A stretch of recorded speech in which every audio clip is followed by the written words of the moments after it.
Amigos, muy buenas tardes, ¿sí? En el día de hoy tenemos el documento 41, un documento espectacular.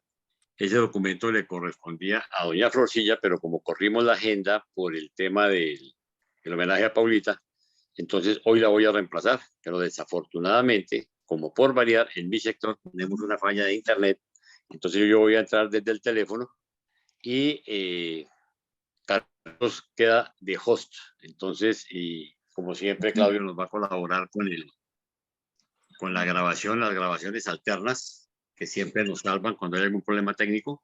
Entonces, le vamos a pasar el micrófono a José.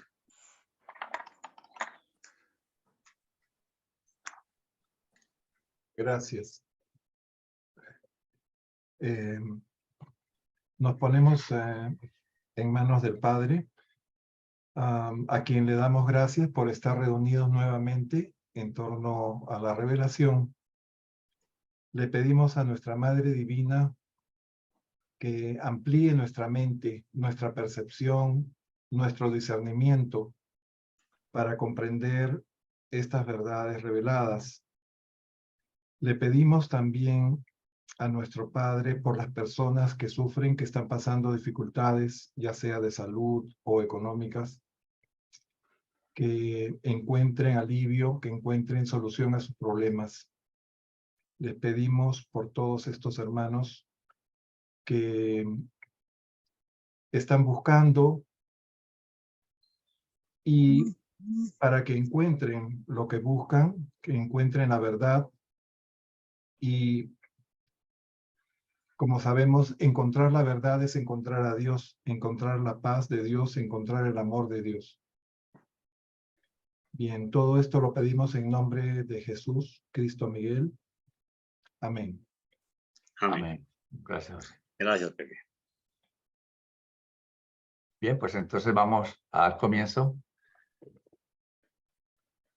Este día el documento 41, los aspectos físicos del universo local. El fenómeno espacial característico que diferencia a una creación local de todas las demás es la presencia del espíritu creativo. Todo Nevadón está impregnado de la presencia espacial de la ministra divina de Salton, y dicha presencia termina en los límites exteriores de nuestro universo local. Lo que impregna nuestro espíritu materno del universo local es Nevadón.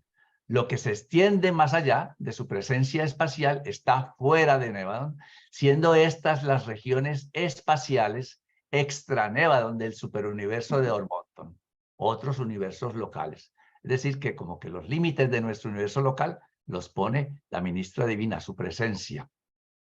Aunque la organización administrativa del gran universo revela una división clara entre los gobiernos del universo central, los superuniversos y los universos locales, y aunque estas divisiones tengan paralelos astronómicos en la separación espacial entre Abona y los 7 superuniversos, no existen líneas claras de demarcación física en las creaciones locales. Aunque los sectores mayores y menores de Orbonton, para nosotros, son claramente distinguibles, no es tan fácil identificar los límites físicos de los universos locales.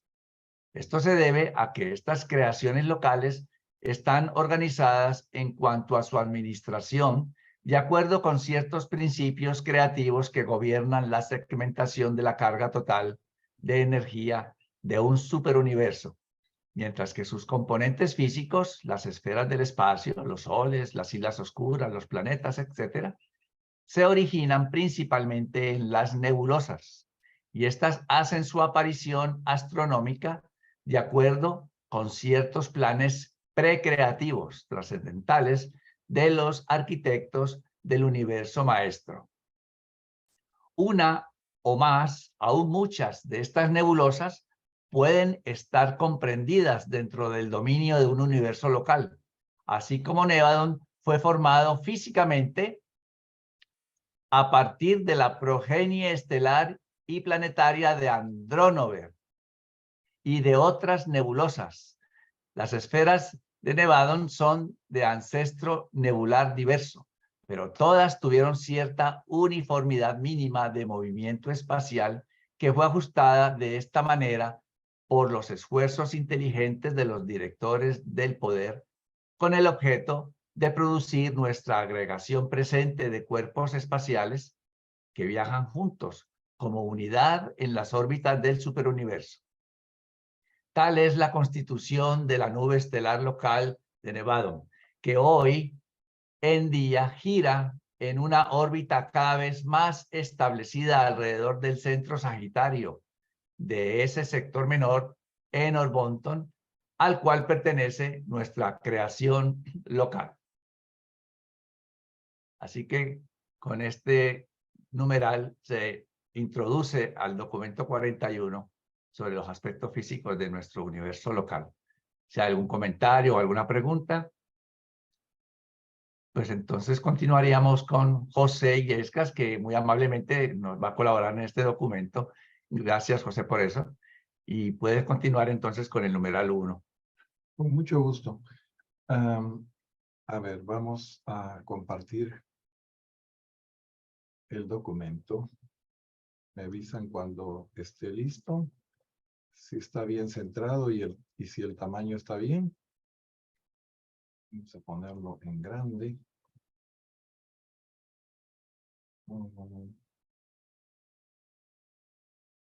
¿Se ve bien? No sé. Se ve muy chico Sí, y está en Más modo grande, sí. Chiquito. Lo puedes ya ampliar. fui ya Allí por como 150, yo diría. No, tal vez más. 200 está ahí. ahí Otras está más. bien. Está en 200. Sí, Ahí ahí ¿Se puedes. ve bien? Ok. Y entonces arriba, en la esquina extrema Acá. derecha azul, el cuadrito, allí, exactamente. Y otra vez. Para maximizarlo No, o reducirlo. no, para que se amplíe la pantalla. Está Se vea más maximizado ahí. A ver. Ahí se ve bien. ¿Cuál otro cuadrito? ¿Este? No, este es del Zoom. No, arriba, en el borde azul, arriba, en el azul, En el borde azul acá. ¿Dónde a está la el derecha, ese que está allí. este de aquí? Sí, ¿Y ahora? ¿Cómo ahí se se ve ya más grande, pero entonces tiene que, José, quitar la quitar franja la... de la izquierda donde están, quitar eso para que se vea completo. Wow. ¿Y ahora cómo lo quito? Yo creo que allí, Ahí. Ah, ok. Ya. exactamente, Perfecto. Ahora vamos a jalarlo de acá. y lo puedes entrar un poquito, exacto, allí. Jalarlo del Ahora otro está bien. lado. ¿Qué tal ahí? Perfecto. Perfecto. A ver si están bien los márgenes. Ok. Bien. Numeral 1 o sección 1. Los centros de poder nevadónicos. Las nebulosas espirales y otras, las ruedas matrices de las esferas del espacio, son iniciadas por los organizadores de la fuerza paradisíacos. Y después de la evolución nebular de la respuesta a la gravedad, las reemplazan en su función universal los centros de poder y los controladores físicos, que de ahí en adelante toman la plena responsabilidad de la dirección de la evolución física de las generaciones futuras de las progenies estelares y planetarias. En el momento de la llegada de nuestro Hijo Creador, se coordinó inmediatamente esta supervisión física del preuniverso de Nevadón con su plan de organización universal. Dentro de los dominios de este Hijo paradisíaco de Dios, los centros supremos de poder y los controladores físicos decanos colaboraron con los supervisores del poder morontial que aparecieron más tarde, y con otros para producir el vasto complejo de líneas de comunicación, circuitos de energía y carriles de poder que ligan firmemente los múltiples cuerpos espaciales de Nevadón en una unidad administrativa integrada. Los 100 centros supremos de poder de la Cuarta Orden están permanentemente asignados a nuestro universo local. Estos seres reciben las líneas de entrada de poder de los centros del tercer orden de Ubersa y transmiten los circuitos disminuidos y modificados a los centros de poder de nuestras constelaciones y sistemas. Estos centros de poder en asociación funcionan para producir el sistema viviente de control e igualación que opera para mantener el equilibrio y la distribución de las energías que de otra manera serían fluctuantes y variables. Los centros de poder no se preocupan, sin embargo, por los trastornos transitorios y locales de energía, tales como las manchas solares y los disturbios eléctricos del sistema. La luz y la electricidad no son las energías básicas del espacio, son manifestaciones secundarias y subsidiarias. Los 100 centros del universo local están estacionados en Salvington, donde funcionan en el centro exacto de energía de esa esfera. Las esferas arquitectónicas, tales como Salvington, Edentia y Jerusalén, están iluminadas, calefaccionadas y energizadas por métodos que las hacen totalmente independientes de los soles del espacio. Los centros de poder y los controladores físicos hicieron a pedido estas esferas que fueron diseñadas para ejercer una influencia poderosa sobre la distribución de la energía. Basando sus actividades en tales puntos focales del control de la energía, los centros de poder, por su presencia viviente, direccionalizan y canalizan las energías físicas del espacio, y estos circuitos de energía son básicos para todos los fenómenos físico-materiales y moronto-espirituales. 10 centros supremos de poder de la quinta orden son asignados a cada una de las subdivisiones principales de Nevadón, las 100 constelaciones. En Norlatiadec, vuestra constelación, no se estacionan en la esfera sede central, sino que están ubicados en el centro del enorme sistema estelar que constituye el núcleo físico de la constelación. En Edentia hay 10 controladores mecánicos asociados y 10 frandalanques que están en enlace perfecto y constante con los centros de poder cercanos. Un centro supremo de poder de la sexta orden está estacionado en el exacto centro de gravedad de cada sistema local. En el sistema de Satania, el centro de poder asignado ocupa una isla oscura del espacio, ubicada en el centro astronómico del sistema. Muchas de estas islas oscuras son vastos dínamos que movilizan y direccionan ciertas energías espaciales, y el centro de poder de Satania utiliza en forma eficaz esas condiciones naturales, cuya masa viviente funciona como un enlace con los centros más elevados, dirigiendo las corrientes de poder más materializadas a los controladores físicos decanos en los planetas evolucionarios del espacio. Bien. Vamos a dejar esta imagen para explicar algunas cosas. Hemos pasado todos los párrafos y aquí creo que vale la pena destacar algunas cosas importantes de cada uno de ellos. Bien, en general yo diría que este documento 41 es la aplicación a nivel local, a nivel de Nevadón, de lo revelado en el documento 29, que trata, como ustedes recordarán, de los directores del poder del universo, de cómo se origina la realidad física del universo. Y creo que valdría la pena, convendría hacer un pequeño repaso. La realidad física del universo presente, pasado y futuro está contenida en un absoluto, el llamado absoluto no cualificado. Uno de los 7 absolutos, ¿no?, del universo. Este absoluto no cualificado, ustedes recordarán, tiene su centro en el paraíso bajo o en el paraíso inferior. Y desde ahí, los llamados organizadores de la fuerza, decanos, primarios eventuados, para decirlo completo, ¿no?,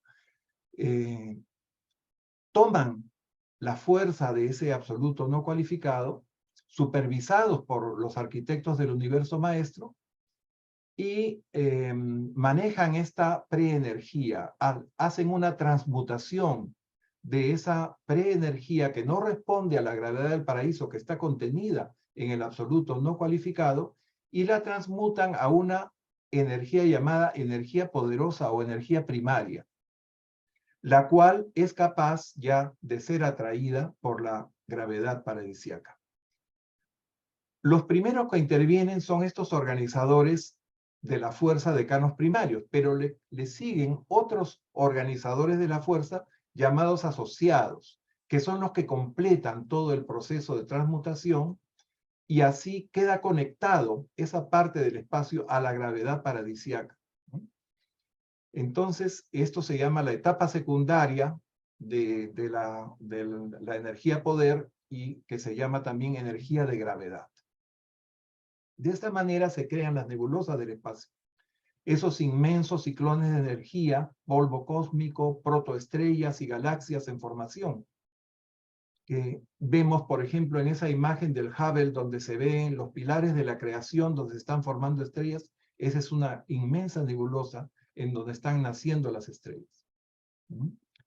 Bien. Por lo tanto, a la luz de la revelación, nunca hubo un Big Bang. Nada en el universo surgió de la nada en forma intempestiva, explosiva, sin una planificación, sin una inteligencia creadora detrás. El proceso de transmutación de la fuerza-espacio continúa hasta que se completan los planos de un universo local. Este hecho se verifica por la llegada del Hijo Creador y la ministra divina, su consorte. En ese mismo momento, estos organizadores de la fuerza se retiran. Y todo queda en manos de los directores del poder, correspondientes al superuniverso en donde ese universo local se va a crear. Bien. Convendría también recordar un poco quiénes son estos directores de poder. Son un tipo muy especial de seres vivientes. Inclusive nos dicen el revelador de ese documento que es muy difícil que la mente mortal imagine los directores de poder. Podemos imaginar un ser espiritual, podemos imaginar seres materiales o semimateriales, ¿no?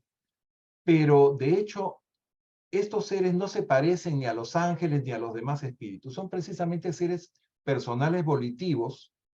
Aún algunos del orden más bajo pueden ser considerados como autómatas. Son semimateriales, o sea, si bien son creados por los espíritus maestros, tienen una naturaleza semimaterial, porque van a manejar la materia, van a encargarse de la materia. Son inteligentes, son perfectos, son infalibles en su función, nunca descansan ni por una fracción de segundo, y no pueden ser interrumpidos ni movidos de sus lugares de acción, sino colapsaría todo. Son más de 10.000 millones que trabajan en condiciones increíbles, soportando temperaturas que no nos podemos imaginar. Nunca trataremos directamente con ellos, al menos con los directores supremos y los centros supremos de poder. En muy pocas ocasiones veremos a los controladores físicos preparando nuestro serafín de transporte, cuando tendremos que viajar de una esfera a otra. Pero sí trataremos y trabajaremos con los supervisores de poder morontial desde que lleguemos a los mundos mansión. Bien. No sé si hay algún comentario o alguna pregunta hasta aquí.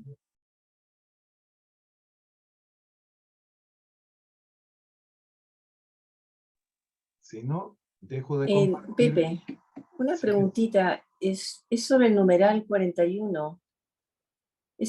Justamente lo acabas de leer, ¿no? Es sobre el Centro Supremo de Poder. Habla que tienen un centro de gravedad en cada uno de los sistemas locales. Entonces, no dicen, pero ¿qué significará ese centro de gravedad? No necesariamente coincidirá con la capital del sistema, ¿no? A ver, vamos a repasar un poquito esa parte. Gracias por la pregunta. En Salvington, que es la capital del universo local, hay 100 centros de poder. Esos centros se ubican en el núcleo central de esta esfera arquitectónica. O sea, se encuentran en la misma esfera. ¿No? Reciben la energía directamente de la capital del superuniverso, o sea, de Ubersa. Como ustedes saben, por el documento 29, la energía de Ubersa viene en 3 corrientes, y cada corriente tiene, a su vez, 100 segregaciones de energía. O sea que habrían unas 30 formas de energía que nos llegan, que llegan a la capital del universo local, o sea, Salvington.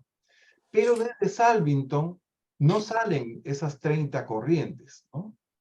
Reciben la energía y de ahí salen solamente energías ya modificadas, rebajadas, dirigidas hacia las constelaciones y de las constelaciones a los sistemas, ¿ok?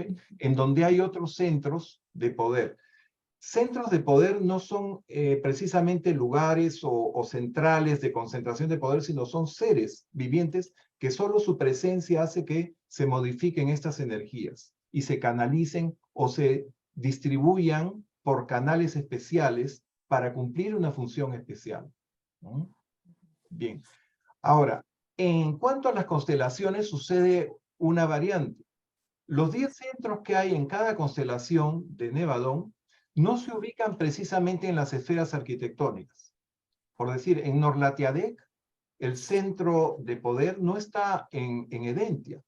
Está fuera de esta esfera arquitectónica en lo que constituye el núcleo físico de la constelación. O sea, es un área espacial en donde se concentran estos seres que se llaman centros de poder y que son 10 para cada constelación, ¿no?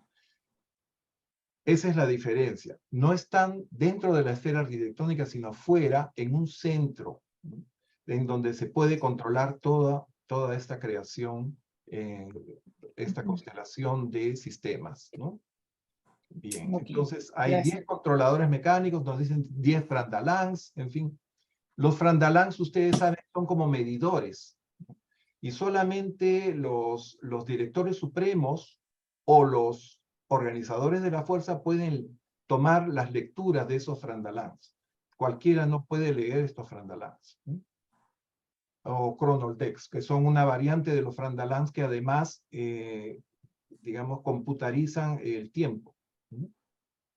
En cambio, en los sistemas hay solo un centro de poder, por ejemplo, Satania, ¿no? Nuestro sistema local, hay un centro de poder que también se ubica en el centro de gravedad del sistema, no se ubica en Salvington. ¿No? Eso es interesante. Y nos dicen que está en una isla oscura. Cuando nos hablan de islas oscuras, yo pienso en los agujeros negros. Pienso que quizás ahí hay un núcleo astronómico que no deja salir la luz y por eso es oscura, ¿no?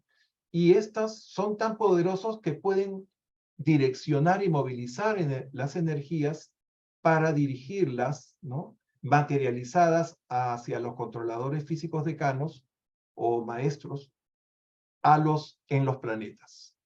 ¿Ok? No sé si queda un poquito más claro o más confundido. Pero Laura tiene una pregunta. Adelante, Laura. Buenas noches a todos. Buenas noches. Pepe, muchísimas gracias por la interrelación que has hecho de todos estos seres, porque para mí ha sido muy difícil entenderlo y contigo lo acabo de entender muy bien. De todas formas, la pregunta iba un poco dirigida a cualquiera que tenga un cuadro de estos que ofrecéis en otras ocasiones, un cuadro, un esquema que haga posible de ver, de estudiar directamente la interrelación de todo este proceso, desde todo lo que hablas del documento 29 a este 41, porque realmente es difícil, los novatos, los que estamos empezando, hacer esa interrelación. Si lo tenéis, si alguien puede ofrecerlo. Bueno, yo presenté unos cuadritos en nuestro grupo de Urantia Toronto, y si hay tiempo y si ustedes desean los puedo poner ahora mismo. Esto esquematiza, o sea, grafica un poco lo que acabamos de decir sobre los organizadores y los directores de poder. Fantástico, eso. Perdón, pero Yo preferiría que dejáramos para lo último, porque apenas estamos empezando este documento y falta mucho todavía por leer. No lo podéis mandar por el chat Oh, sí, o algo así, con si no mucho llegamos gusto. a ello. ¿Eh? Con mucho gusto. Vale, pues muchísimas gracias. Yo creo que es fundamental. Gracias. Ok, Laura.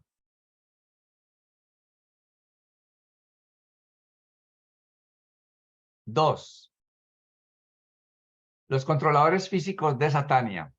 Aunque los controladores físicos decanos sirven con los centros de poder en todo el gran universo, sus funciones en un sistema local, tal como Satania, son más fáciles de comprender.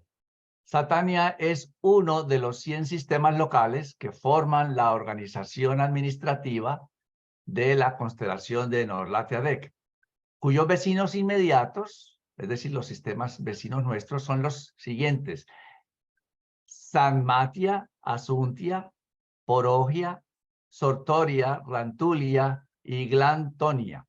Los sistemas de Nor-Lathiadec difieren en muchos aspectos, pero son todos ellos evolucionarios y progresivos, muy semejantes a Satania.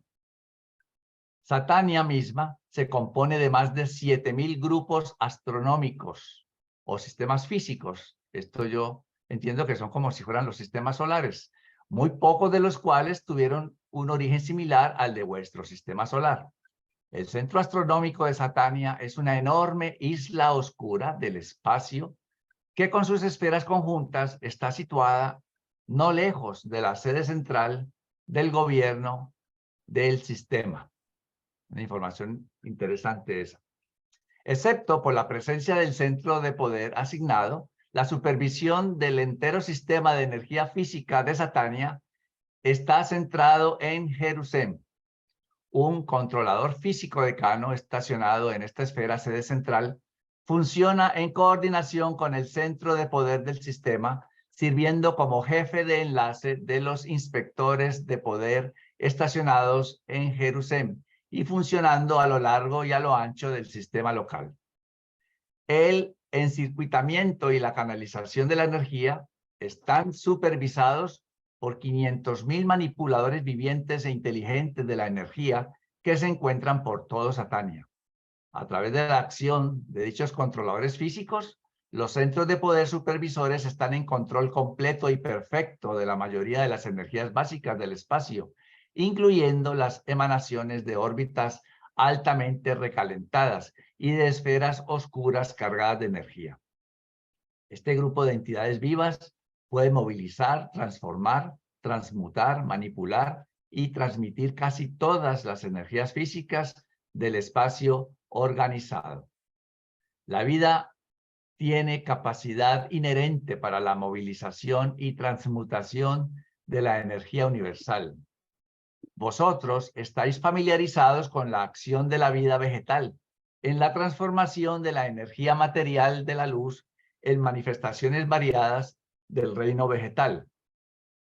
Esto me hace pensar a mí, pero no estoy seguro si es así, en la fotosíntesis. También conocéis algo del método por el cual se puede convertir esta energía vegetativa en los fenómenos de actividades animales, pero no sabéis prácticamente nada de la técnica de los directores de poder y de los controladores físicos que están dotados de la habilidad de movilizar, transformar, direccionar y concentrar las múltiples energías del espacio. A estos seres de los reinos de la energía no les atañe directamente la energía como factor componente de las criaturas vivientes, ni siquiera del dominio de la química fisiológica. Algunas veces les conciernen los preliminares físicos de la vida, con la elaboración de aquellos sistemas de energía que pueden servir como vehículos físicos para las energías vivientes de los organismos materiales elementales. En cierto modo, los controladores físicos están relacionados con las manifestaciones previvientes de la energía material, así como los espíritus ayudantes de la mente lo están con las funciones preespirituales de la mente material. Estas criaturas inteligentes del control del poder y dirección de la energía Deben ajustar su técnica en cada esfera de acuerdo con la constitución y la arquitectura físicas de ese planeta. Indefectiblemente utilizan los cálculos y deducciones de sus respectivos personales de físicos y otros asesores técnicos, en lo que se refiere a la influencia local de los soles altamente recalentados y de otros tipos de estrellas supercargadas. También se debe considerar a los enormes gigantes fríos y oscuros del espacio y las nubes rebosantes de polvo estelar. Todas estas cosas materiales se tienen en cuenta en los problemas prácticos de la manipulación de la energía.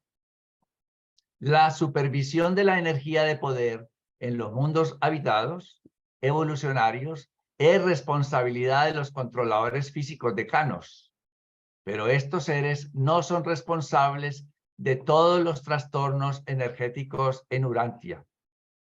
Existe una cantidad de motivos para dichos disturbios, algunos de los cuales están más allá del dominio y control de los custodios físicos. Urantia está ubicada en las líneas de tremendas energías, un pequeño planeta en un circuito de masas enormes, y los controladores locales a veces emplean enormes números de su orden en el esfuerzo por equilibrar estas líneas de energía. Funcionan bastante bien respecto de los circuitos físicos de Satania, pero tienen problemas en aislarse contra las poderosas corrientes de Norlathiadek. ¿Algún comentario o alguna pregunta que sea facilita para yo poderla responder? Entonces los dejo nuevamente con José para el numeral 3. Por favor, adelante, José. Quiero mostrarles esto. Estos son algunos de los esquemitas que presentamos en el grupo. Acá tienen el paraíso inferior, ¿no? Y esta zona, esta tercera franja, esta tercera zona exteriores sería el centro del absoluto no cualificado. Y después acá tienen los organizadores de la fuerza, ¿no? Que transforman la fuerza en energía capaz de ser atraída por la gravedad del paraíso, y posteriormente entran aquí a tallar estos centros de poder, ¿no? Vamos a ver esto. Todo esto se los puedo pasar. Esto es lo que sería el preuniverso de Nevadón, y aquí están esperando que llegue el Hijo Creador para salir, ¿no? Llega el Hijo Creador con la ministra divina, y el organizador maestro o decano se dispara, ¿no? En ángulo recto, y deja la nebulosa girando y formando soles. Y a partir de ahí entran a tallar estos centros de poder y los controladores físicos, ¿no? Todas estas laminitas, acá están todos los tipos de directores, controladores físicos del poder. Estas laminitas las pueden encontrar en la Urantia Enciclopedia. Desgraciadamente, bueno, están en inglés, pero gracias a Ketty hemos podido traducir al menos los que vamos presentando en nuestras sesiones, y ella se ha tomado la molestia de traducir uno por uno, y son más de 200, ¿ah?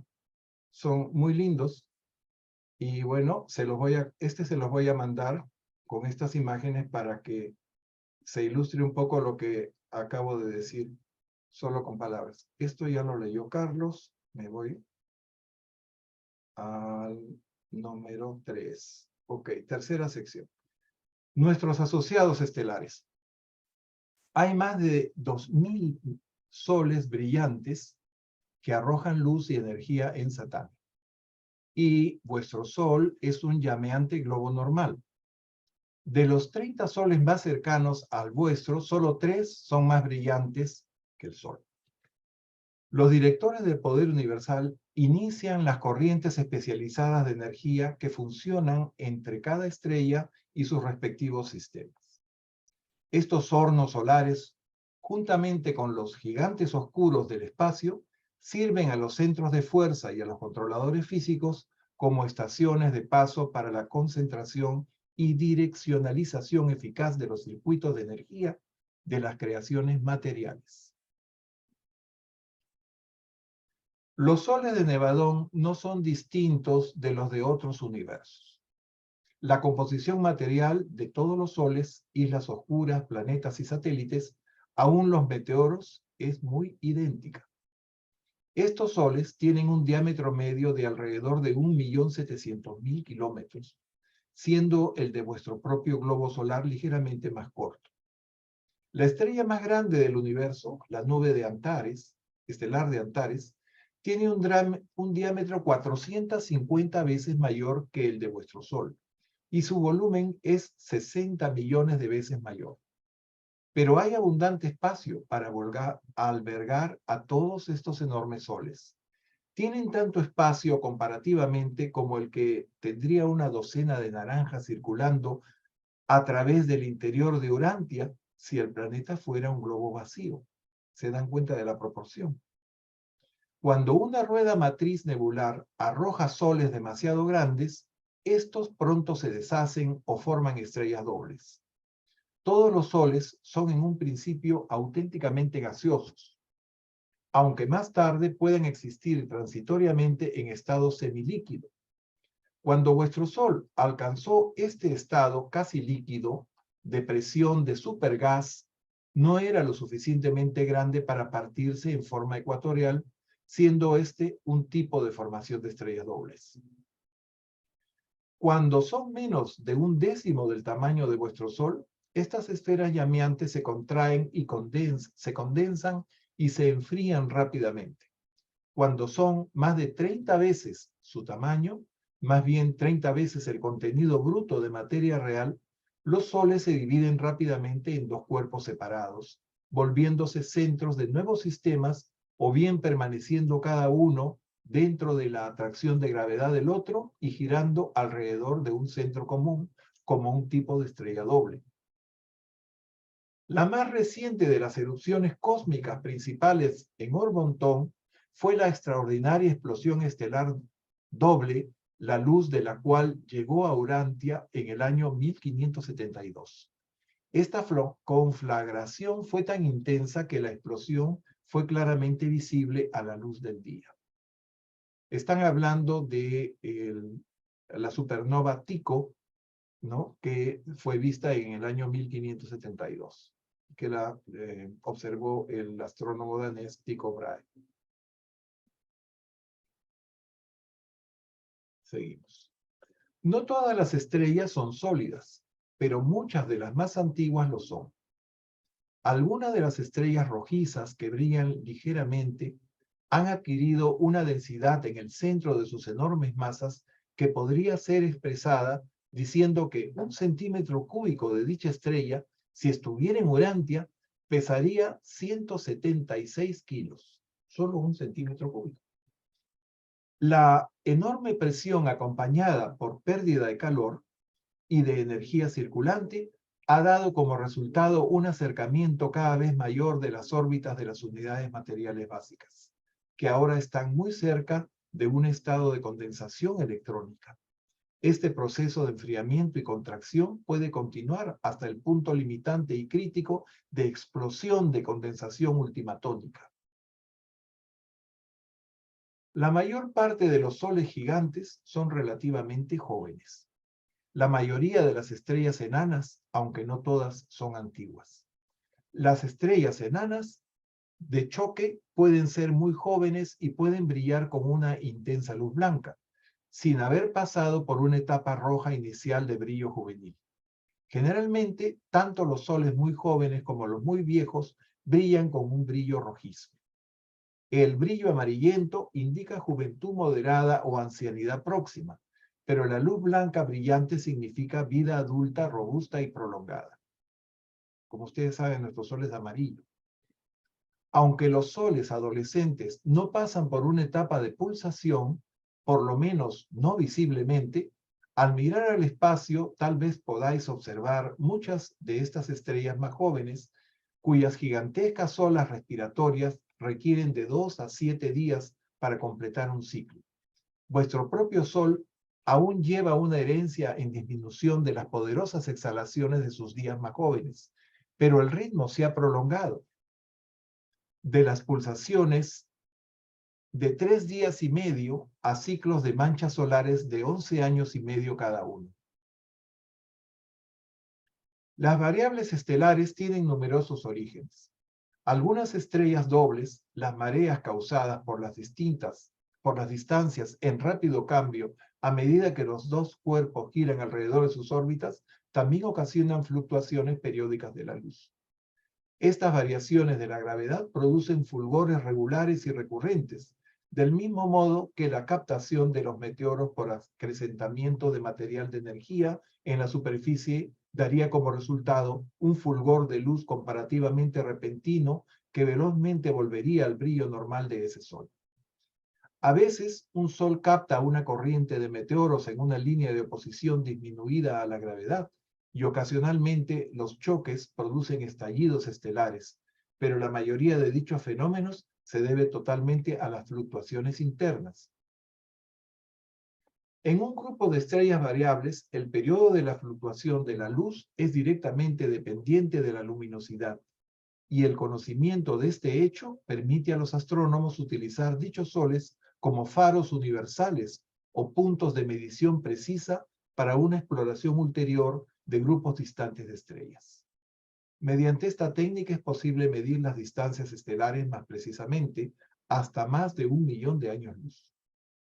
Mejores métodos de medición del espacio y una técnica telescópica perfeccionada revelarán en el futuro más plenamente las 10 grandes divisiones del superuniverso de Orbotón.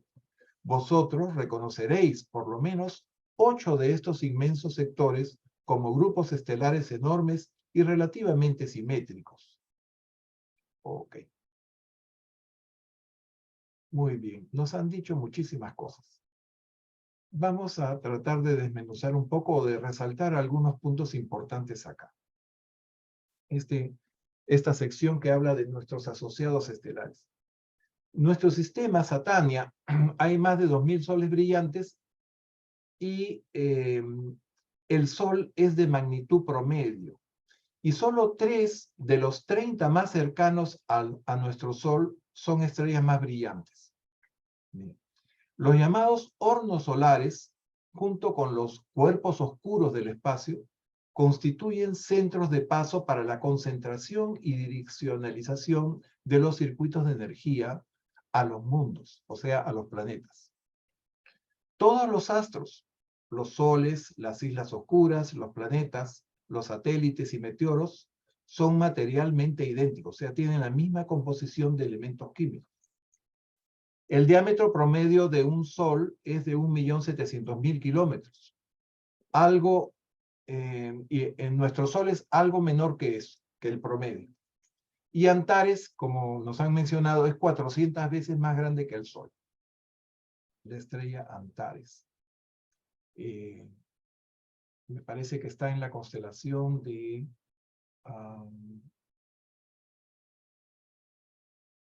bueno, después me acordaré. En el siguiente párrafo nos hacen una idea de más o menos la proporción de espacio y materia, comparando una docena de naranjas girando alrededor de un volumen semejante al diámetro de la Tierra, ¿no? Es así como el espacio dentro simplemente de nuestro sistema de Satania tiene esa gran amplitud, ¿no? Por más grandes que sean los soles, nunca van a llenar ese espacio. Bien. Otra cosa interesante que nos dicen que cuando un sol es muy grande, se rompe y forma una estrella doble. Por ejemplo, la estrella alfa de la Cruz del Sur, que se ve con mucha facilidad en las noches, en una noche despejada, ¿no? Que está a 410 años luz de nuestro sistema solar, es una estrella doble, es un sistema doble. O sea, son 2 estrellas que giran alrededor de un centro común. Nuestro Sol, nos dicen, no llegó a ser tan grande como para partirse ecuatorialmente y formar 2 estrellas que giraran juntos. Pero este fenómeno de las estrellas dobles es muy frecuente. Hay una gran cantidad, en casi todas las constelaciones que se pueden ver, de estrellas dobles, ¿no? Luego precisan ciertas proporciones con respecto al Sol. Dice, Cuando la masa es menos de 10% de nuestro Sol, ¿no? Las esferas se contraen, se condensan y se enfrían. O sea, forman planetas, ¿no? Ya no llegan a no llegan a encenderse como estrellas. Pero si la masa es mayor de 30 veces la del Sol, se parten en dos y forman un sistema de estrella doble. En el siguiente párrafo revelan que la supernova de Tycho Brahe, observada en 1572, fue la explosión de una estrella doble. Y eso sucedió en nuestro superuniverso. Esa es la supernova más reciente que han podido observar los astrónomos. Luego hablan de la constitución gaseosa o semilíquida de las estrellas. La mayoría, pero no algunas, pero algunas más viejas que emiten luz rojiza tenue, ¿no? Las llamadas gigantes rojas. Estas estrellas más viejas tienen núcleos sólidos de materia superdensa y comparan 1 centímetro cúbico de una de esas estrellas que pesaría pues 176 kilos aquí en la Tierra, solo 1 centímetro cúbico del material del centro de la estrella. El Sol tiene un brillo amarillo, lo cual indica una adultez joven. Las jóvenes brillan blanco, las más jóvenes, y las más viejas brillan en forma rojiza. Luego nos dan una explicación de las manchas solares, relacionándolas con los vestigios decrecientes de erupciones pulsátiles juveniles. Originalmente el Sol tenía estas pulsaciones cada 3 días y medio, y ahora que se manifiesta cada 11 años y medio con esas manchas solares. También explican algunas de las causas de los fenómenos de las estrellas variables en brillo, ¿no? Digamos, si cuando una que está girando alrededor del centro común tapa a la otra, varía el brillo de esa estrella, y de eso se valen los astrónomos para conocer las distancias interestelares. Lo usan como una herramienta, las estrellas variables le llaman así, ¿no? Y en el último párrafo explican cómo el fenómeno de las estrellas variables ayuda justamente a los astrónomos a calcular esas distancias, y que en un futuro con mejores instrumentos van a poder identificar, ¿no?, 8 de los 10 sectores mayores de nuestro superuniverso Orbontón.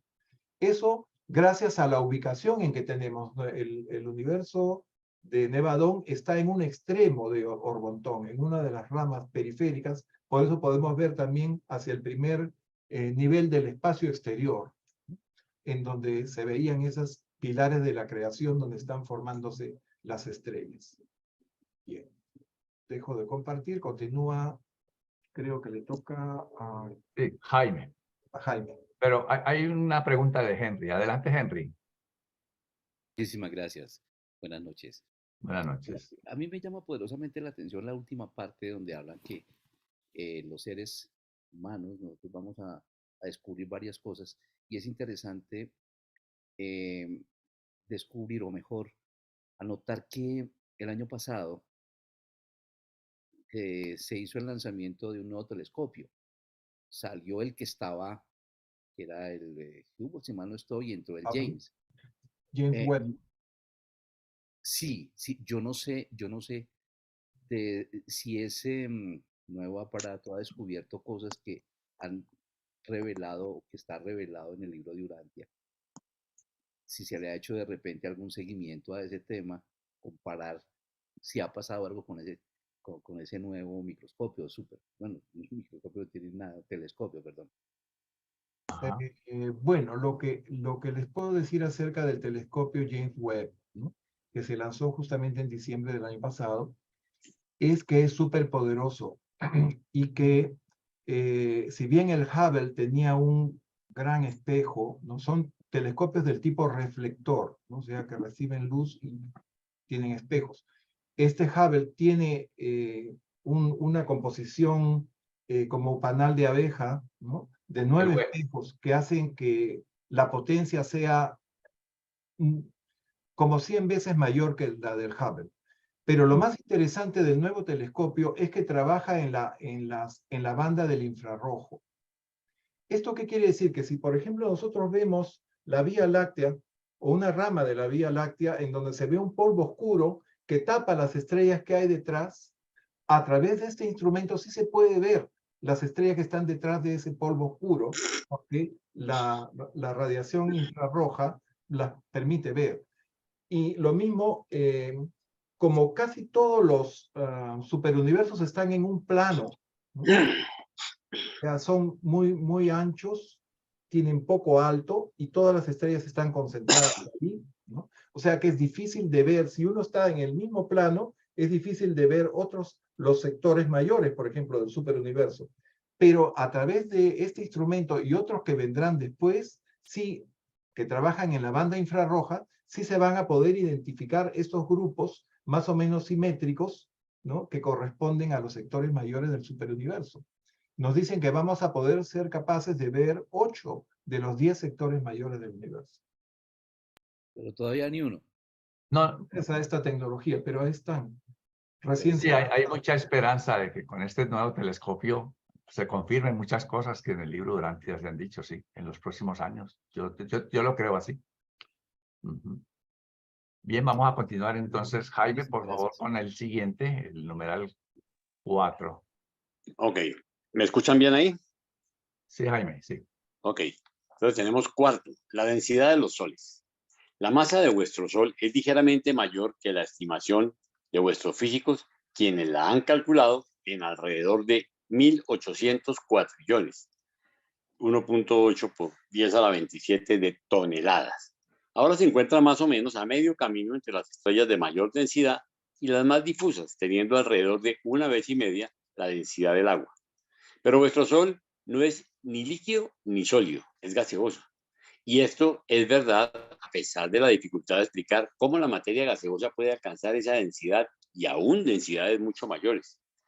Los estados gaseoso, líquido y sólido son asuntos de relaciones atómico-moleculares, pero la densidad es una relación del espacio y la masa. La densidad varía directamente con la cantidad de masa en el espacio e inversamente con la cantidad de espacio en la masa.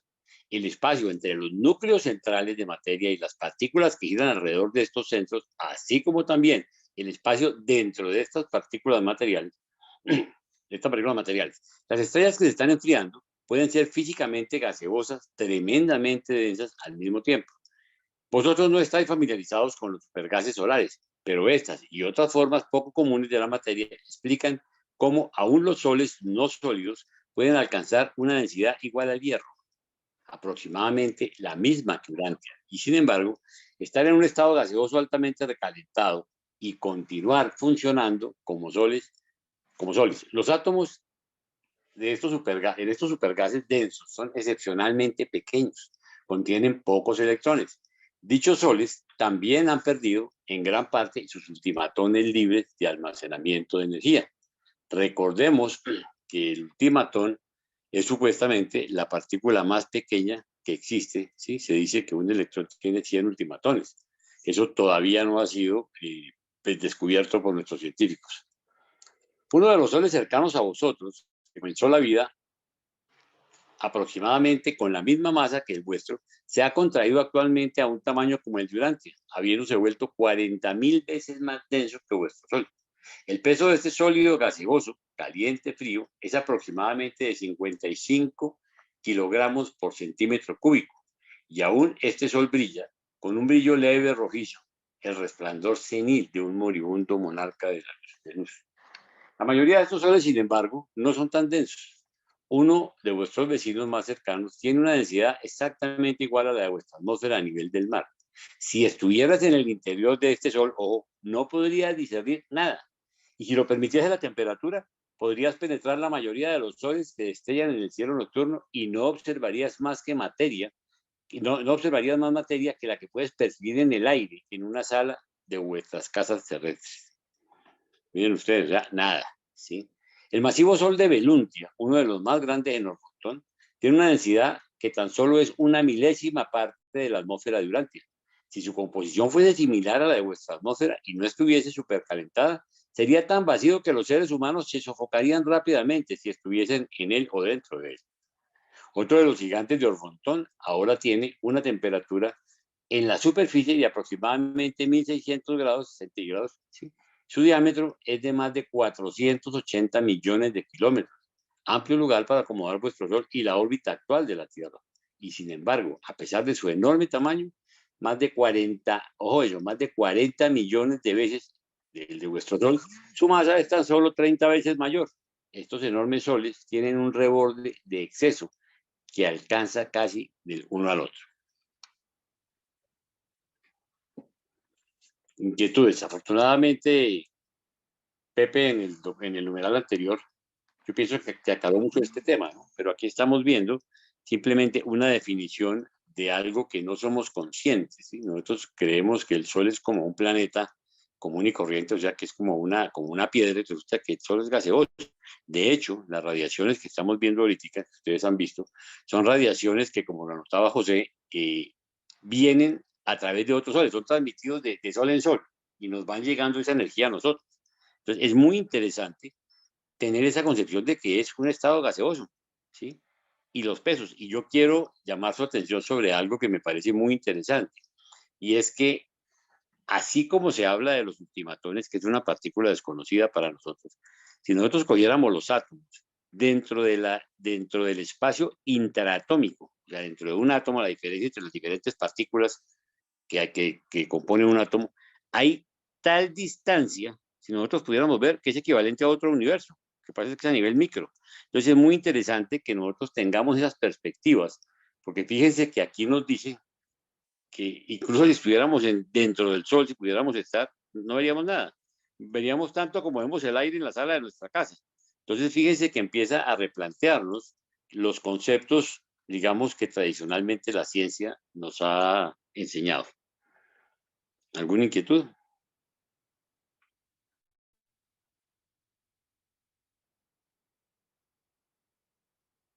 Si no, continuamos, Carlitos. Sí, continúa entonces, José. Okay. Voy a compartir mi libro. Pasamos a la sección 5, la radiación solar. El hecho de que los soles del espacio no son muy densos se comprueba por la corriente constante de energías de luz en escape. Una densidad excesiva retendría la luz por opacidad hasta que la presión de la energía luz alcance el punto de explosión. Hay una tremenda presión de luz o gas dentro de un sol que es la que hace que éste envíe un rayo tan poderoso de energía como para penetrar el espacio a través de millones y millones de kilómetros para energizar, iluminar y calentar los planetas distantes. 5 metros de densidad de superficie de Urantia prevendrían efectivamente el escape de todos los rayos X y de las energías de luz de un sol, hasta el momento en que el aumento de la presión interna de las energías que se acumulan como resultado de la desmembración atómica vencería la gravedad con una tremenda explosión hacia afuera. La luz, en presencia de gases propulsivos, es altamente explosiva cuando se confina a temperaturas altas por paredes opacas de retención. La luz es real. Según valoráis la energía y el poder en vuestro mundo, la luz del sol sería económica, aunque costara $2 millones por kilo. El interior de vuestro sol es un vasto generador de rayos X. Los soles son sostenidos desde dentro por un bombardeo incesante de estas poderosas emanaciones. Se requiere más de 1 millón de años para que un electrón, estimulado por los rayos X, se abra camino desde el centro mismo de un sol promedio hasta la superficie solar, desde la cual comienza su aventura espacial, tal vez para calentar un planeta habitado, o para ser captado por un meteoro, o para participar en el nacimiento de un átomo, o para ser atraído por una isla oscura altamente cargada del espacio, o para encontrar al fin de su vuelo espacial en una caída final a la superficie de un sol similar al que le diera origen. Los rayos X del interior de un sol cargan con suficiente energía a los electrones altamente recalentados y agitados como para ser impulsados a través del espacio hasta las distantes esferas de los sistemas remotos, pasando por las muchas influencias obstaculizantes de materia que se le interponen y a pesar de las atracciones divergentes de la gravedad. La gran energía de velocidad requerida para escapar de la aprehensión de la gravedad de un sol es suficiente para asegurar que el rayo de sol viajará con velocidad ininterrumpida hasta encontrar considerables masas de materia, en cuyo momento se transforma rápidamente en calor con la liberación de otras energías. La energía, ya sea de luz o de otras formas, en su vuelo a través del espacio, se traslada hacia adelante en línea recta. Las auténticas partículas de existencia material atraviesan el espacio como un disparo. Proceden en línea recta e ininterrumpida, excepto cuando reciben el impacto de fuerzas superiores, y excepto cuando siempre obedecen la atracción de la gravedad lineal sobre la masa material y la presencia de la gravedad circular de la isla del paraíso. Puede parecer que la energía solar es impulsada en ondas, pero eso se debe a la acción de influencias coexistentes y diversas. Una forma dada de energía organizada no procede en ondas, sino en líneas rectas. La presencia de una segunda o tercera forma de energía de fuerza puede ocasionar que la corriente bajo observación parezca viajar en una forma de ondas, así como en una tormenta enceguecedora acompañada por fuertes vientos, el agua parece a veces caer en forma de cortina o descender en oleadas. Las gotas de lluvia caen en una línea recta de sucesión ininterrumpida, pero la acción del viento es tal como para producir un aspecto visible de cortinas de agua y de oleadas de gotas de lluvia. La acción de ciertas energías secundarias y otras no descubiertas que están presentes en las regiones espaciales de vuestro universo local es tal que las emanaciones de luz solar parecen ejecutar ciertos fenómenos ondulados, así como desintegrarse en proporciones infinitesimales de longitud y peso definidos. Desde un punto de vista práctico, eso es exactamente lo que sucede.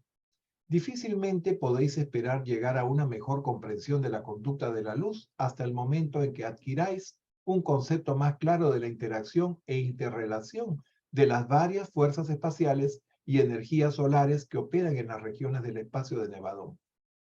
Vuestra confusión actual también se debe a vuestra comprensión incompleta de este problema en cuanto se refiere a las actividades interasociadas del control personal y no personal del universo maestro, las presencias, las actuaciones y la coordinación del actor conjunto y del absoluto no cualificado. ¿Qué nos quieren decir con todos estos párrafos? Vamos a quedarnos con esta imagen. Bien. A ver. Voy a tratar de hacerles un pequeño resumen de cada una de estas cosas que he leído.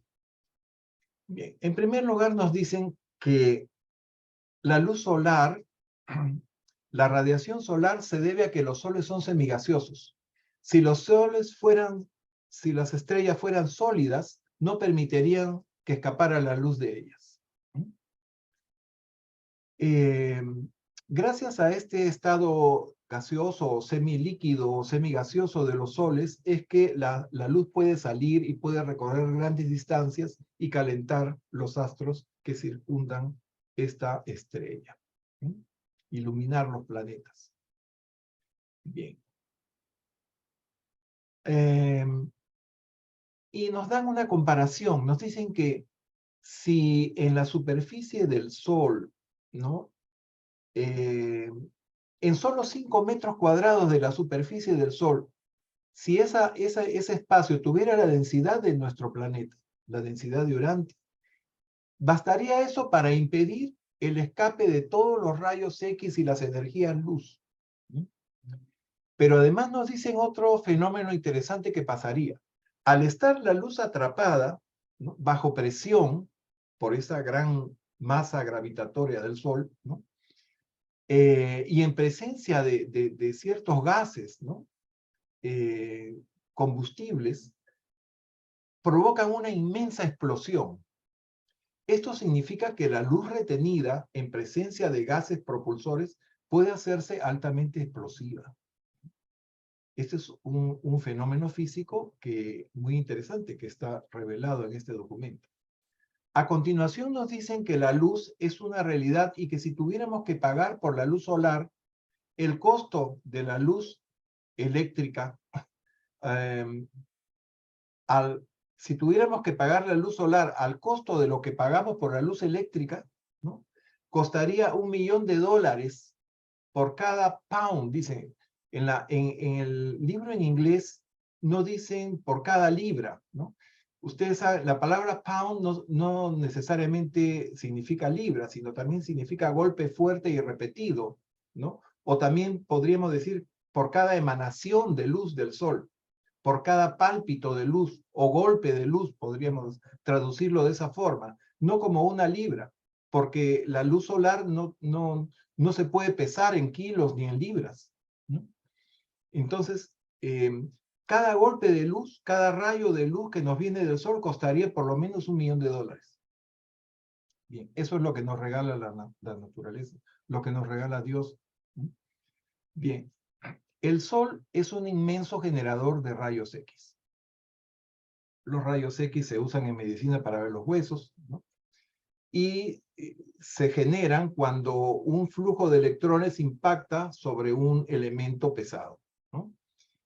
Bien, estos rayos X tienen alta energía y son los que estimulan a los electrones para que se abran paso y puedan salir a la superficie del Sol y a partir de ahí llegar a astros distantes, ¿no? Cuando esa energía de la luz solar choca con un cuerpo sólido, inmediatamente lo calienta. O sea, el cuerpo sólido absorbe esa energía. Es lo que pasa en nuestro planeta. Y esta luz que sale del Sol puede ir a un planeta o puede ir a una isla oscura y ser atraída por la gravedad de ese agujero negro. Puede llegar a otro Sol similar y alimentarlo o energizar a otro Sol similar. O también esa energía puede participar en el nacimiento de un átomo. ¿Cómo así? La energía ultracondensada forma la partícula elemental más pequeña que se conoce, que se llama el ultimatón. Un ultimatón es tan pequeño que 100 ultimatones hacen la masa de un electrón. Bien. Y es una unidad de materia prácticamente indestructible. Ahora vamos a ver cómo lo explican en los siguientes párrafos, ¿no? Bien. La energía, o sea, la radiación de electrones recalentados por los rayos X, la energía solar, se convierte en calor y otras energías que no nos revelan, pero que serán seguramente descubiertas en un futuro. Esto sucede cuando impacta con masas considerables de materia, por ejemplo, un planeta. La luz y otras energías salen del Sol en forma de partículas que se propagan en línea recta. O sea, la luz, de acuerdo con la revelación, tiene naturaleza corpuscular, tiene naturaleza no de ondas. Y nos dicen que el fenómeno de la onda es una ilusión, es algo que es un efecto, ¿no? Que se da, es un efecto aparente, ¿no? Y lo comparan con las gotas de lluvia que caen en forma vertical, en línea recta, pero por efecto del viento, ¿no? Ondulan y da la impresión de que son unas cortinas de agua o que está cayendo en forma ondulatoria. Entonces, ese fenómeno de la luz de ondas es aparente, ¿no? Porque la luz en sí son partículas, son fotones, y en eso se basa la física cuántica también. Bien. En el último párrafo intentan explicar que el efecto se debe a la acción de ciertas energías secundarias y otras energías no descubiertas de nuestro universo local, que existen en este universo, las cuales hacen que estas emanaciones de luz solar parezcan desintegrarse o manifestarse como ondas. Una de las, acá nos están hablando del espectro de colores del arco iris, ¿no? O sea, se fragmenta, si la luz no fuera como ondas, no veríamos las diferentes longitudes de onda de cada uno de los 7 colores del arco iris. Nos dicen que difícilmente comprenderemos el comportamiento de la luz hasta que no descubramos esas energías, ¿sí? O sea, ahí está el kit del asunto de cómo la luz es onda y es partícula al mismo tiempo, ¿no? Además de la comprensión incompleta de las influencias personales y no personales, dice, del actor conjunto, o sea, se están refiriendo a la tercera fuente y centro, se están refiriendo al tercer absoluto de la deidad, al espíritu infinito, y también al absoluto no cualificado. Bien, dejo de compartir para que continúe Carlos, si es que no hay alguna pregunta o aclaración de lo que acabo de mencionar. Bien, entonces continuamos, pero es Jaime quien va a leer ahora el número 6. Adelante, Jaime. Ok, sexto, el calcio, el errante del espacio. Miren ustedes qué interesante es este numeral, ¿sí? Al descifrar los fenómenos del espectro, debe recordarse que el espacio no está vacío, que la luz al atravesar el espacio es a veces ligeramente modificada por las varias formas de energía y materia que circulan en todo el espacio organizado.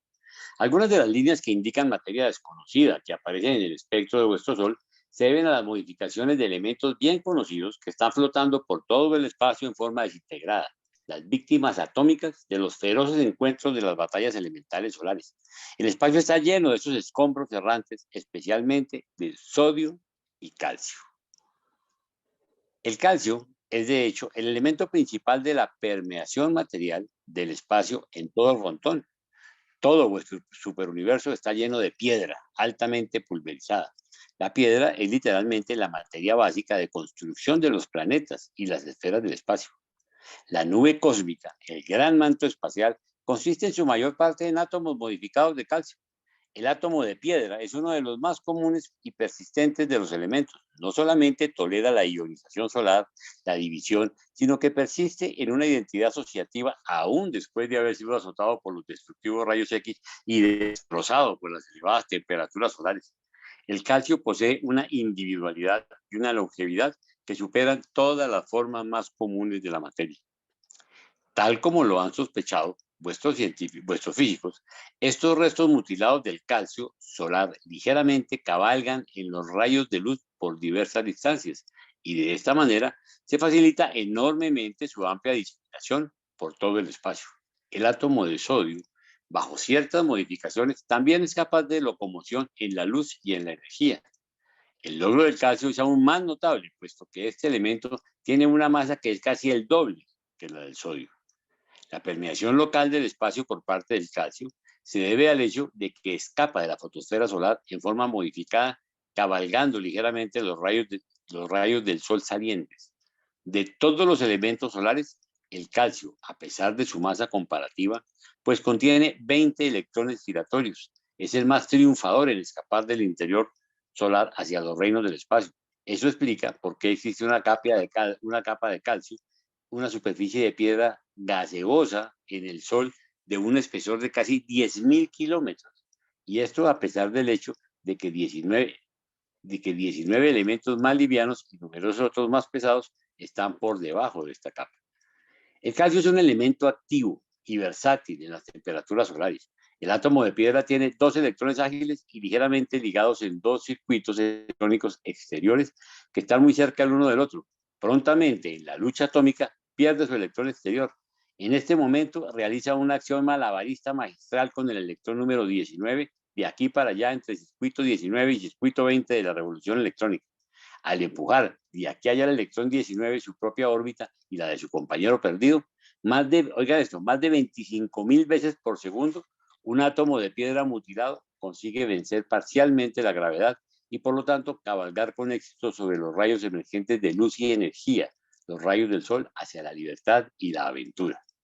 Este átomo de calcio se mueve hacia afuera mediante saltos alternados de propulsión hacia adelante, aprendiendo y soltando el rayo de luz unas 25.000 veces por segundo. La piedra es la más experta en escapar de la prisión solar y es por esto, porque la piedra es el componente principal de los mundos del espacio.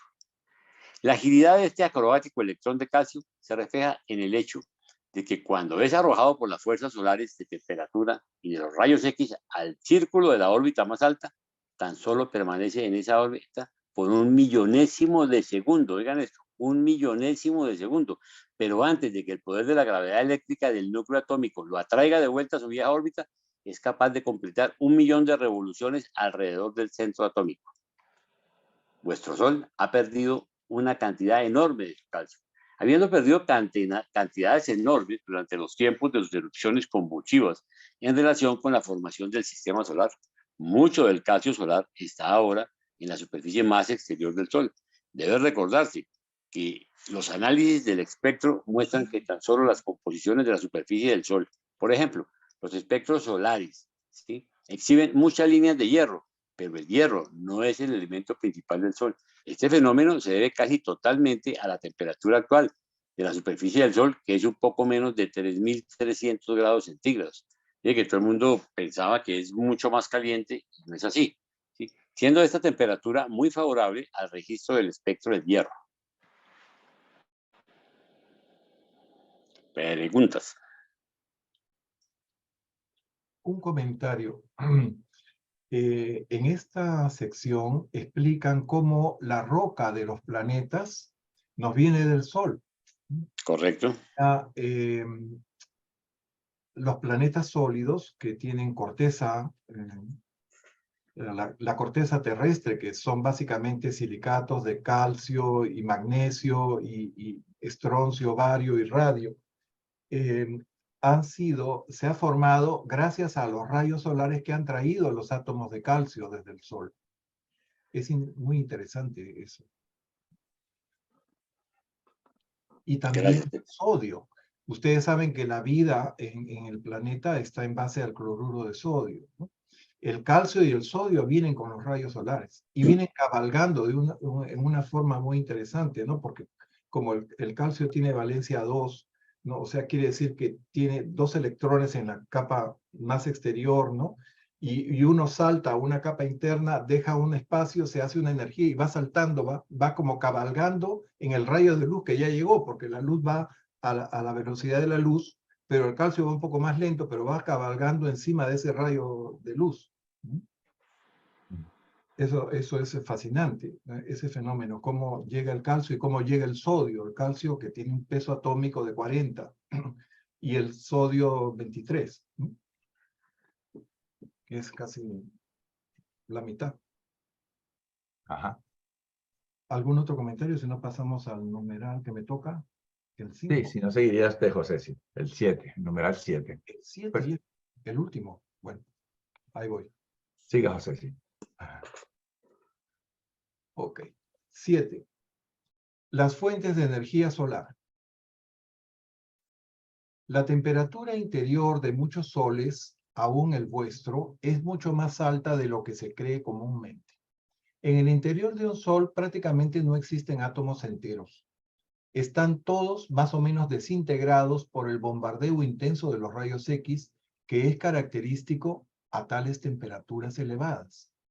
Sean cuales fueran los elementos materiales que puedan aparecer en las capas exteriores de un sol, los que están en el interior se vuelven muy similares por la asociación disociativa de los rayos X destructores.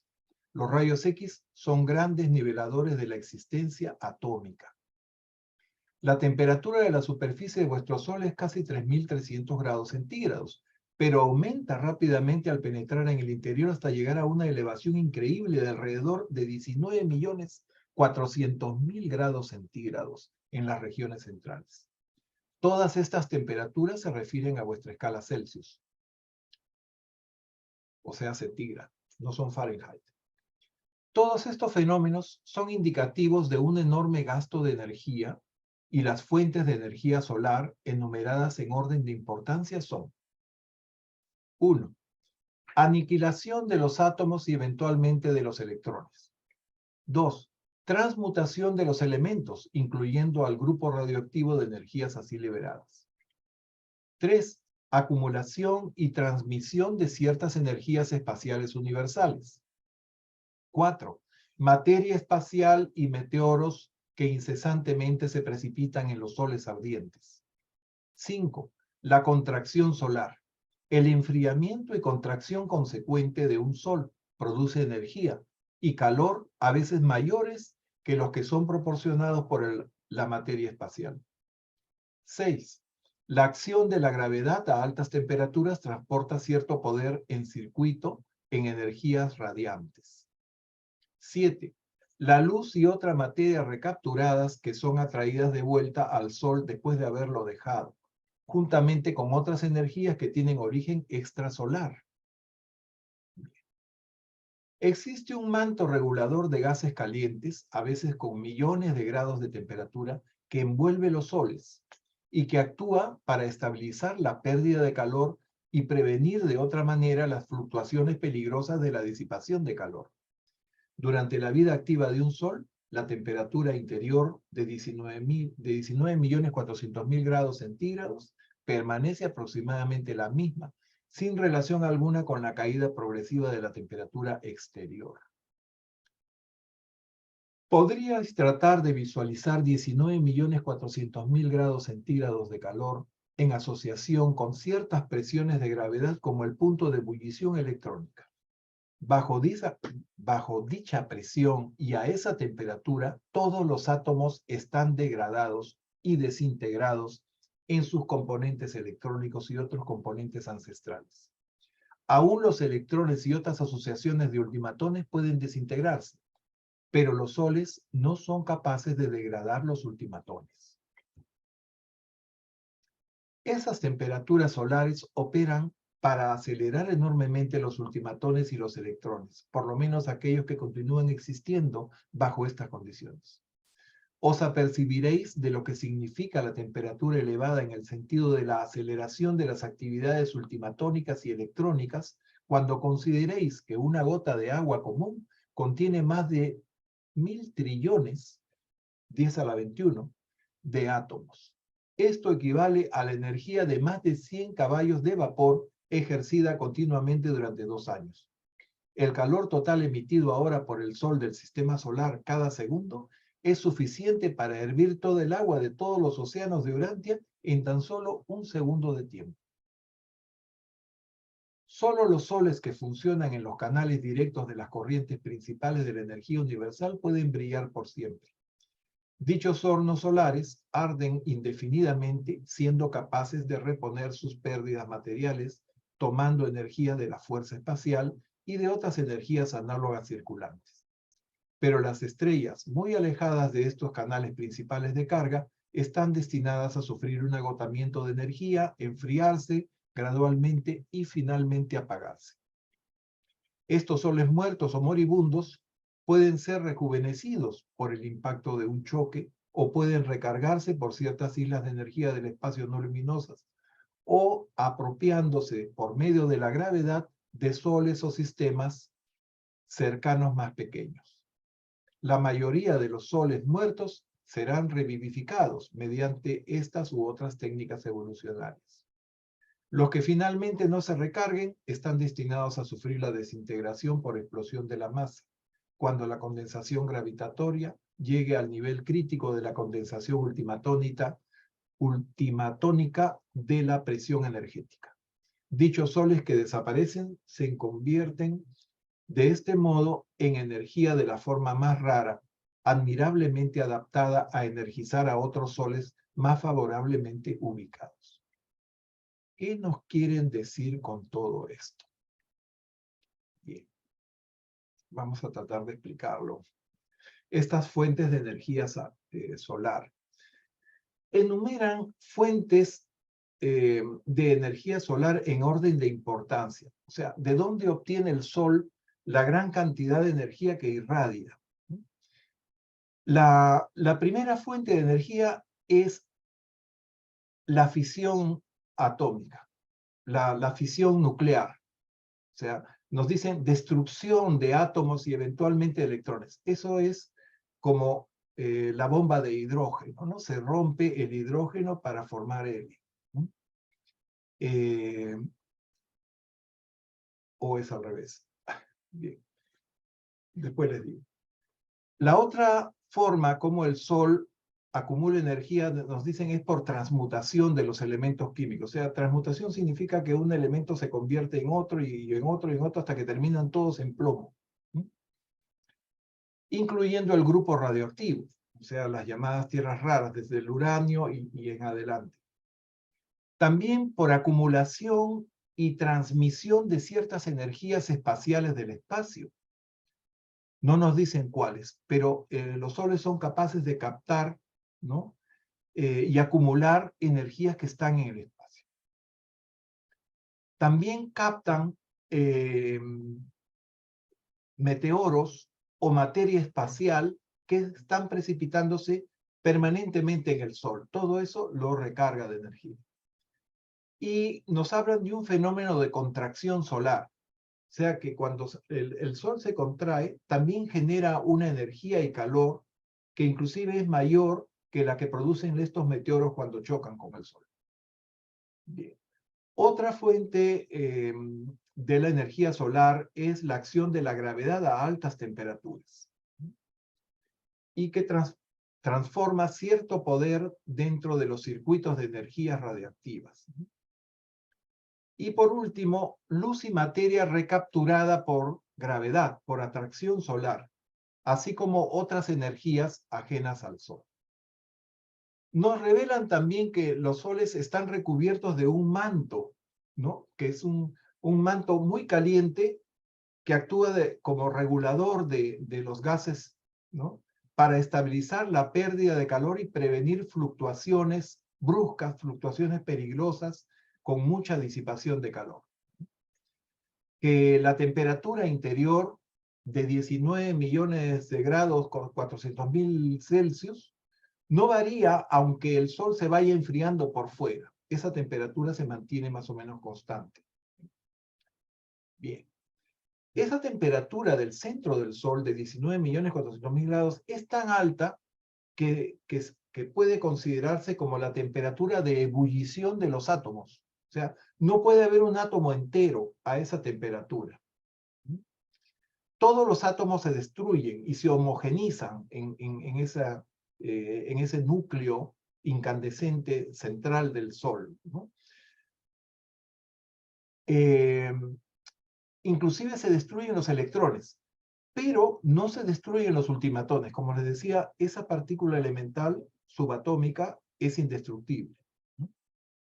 En el siguiente párrafo nos dan datos científicos sorprendentes.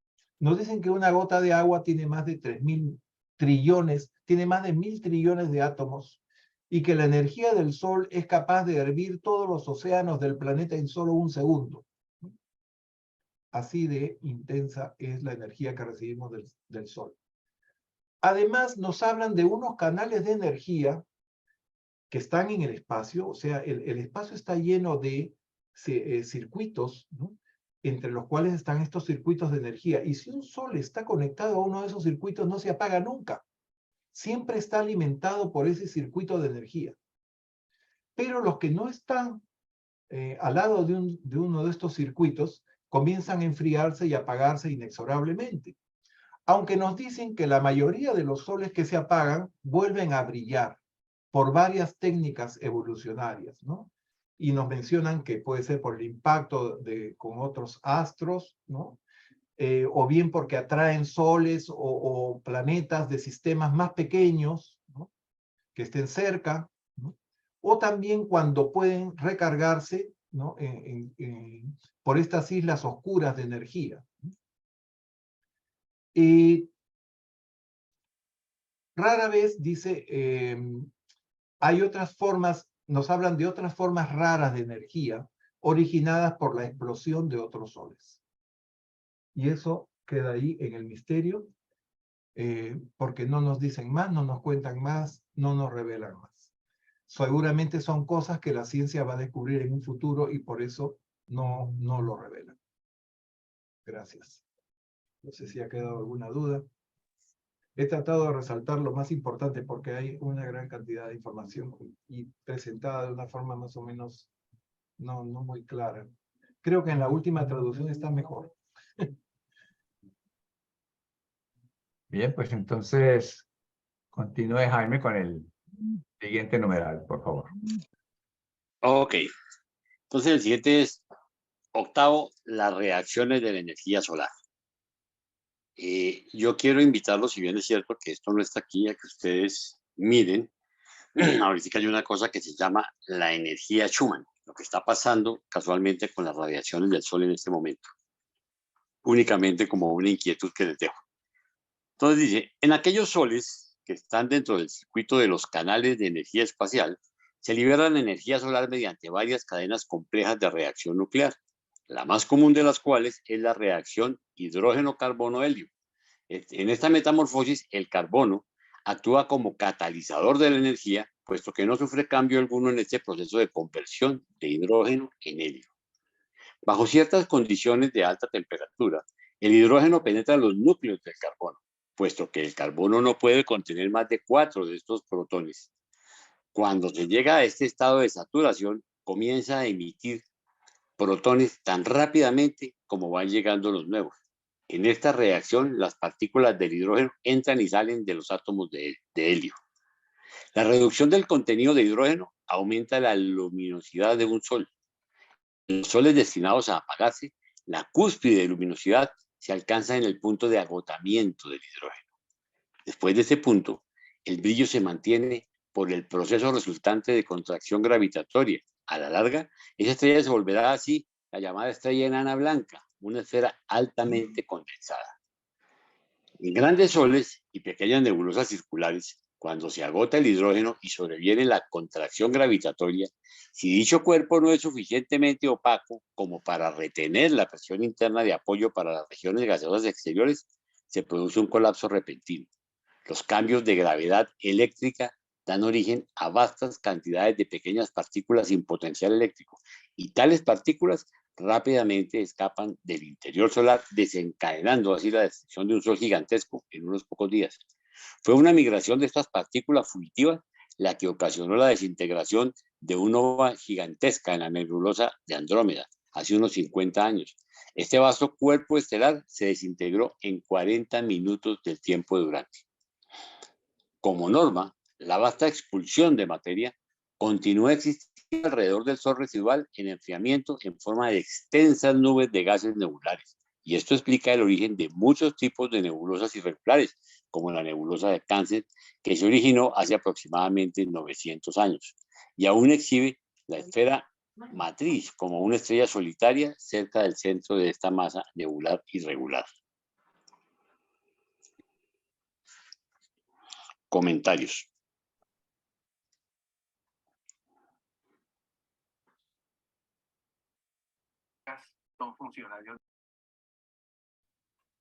Bien, pues entonces vamos a continuar Okay. con el numeral 9 y 10, que me corresponden a mí.